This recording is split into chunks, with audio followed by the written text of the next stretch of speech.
បាទជំរាបសួរទៅដល់ពុកម៉ែបងប្អូនជាទីគោរពស្រឡាញ់ទាំងអស់គ្នាខ្ញុំចន្ទថាចៃរំលែកឆ្នាំខ្មែរបុរាណមកចៃរំលែកជូនទៅដល់ពុកម៉ែបងប្អូនអំពីដើមប្រទាលពុះក្រៃនិងមើមខ្ទឹមសណាបងប្អូនសម្រាប់យកមកធ្វើថ្នាំព្យាបាលជំងឺមួយអាស៊ីតសាឡាក់ធ្វើឲ្យហើមដៃហើមជើងហើមខ្លួន2ហើមអត់មូលហេតុ3ប៉ះទង្គិចធ្វើឲ្យក្រំឈាមណាបងប្អូនវិធីប្រើ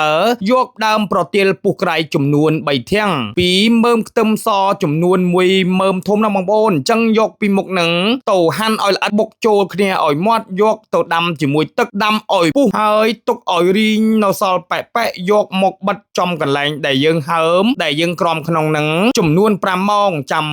ដូរថ្នាំម្ដងទៀតអញ្ចឹងមួយថ្ងៃបិទ2ដងណាពុកម៉ែបងប្អូនអញ្ចឹងហើមអាស៊ីតសាឡាក់តើមិនរួចឬមួយក៏បុកប៉ះទង្គិចធ្វើឲ្យក្រំឈាមហ្នឹងបិទចំនួន5ម៉ោងចាំជាងស្រាយចេញដូរថ្នាំម្ដងទៀតធ្វើបានតែមួយសប្ដាហ៍ជំងឺដូចខ្ញុំនិយាយនៅខាងលើប្រកាសជាបានជាបំខានពុកម៉ែបងប្អូនអាចសូមពុកម៉ែបងប្អូនកុំទាន់អញ្ជើញទៅណាសូមពេលពុកម៉ែបងប្អូនតែមួយផ្លែតទេខាងខ្ញុំបាទមានឱសថបុរាណយកមកផ្សំឡើងធ្វើជាឱសថរុក្ខជាតិ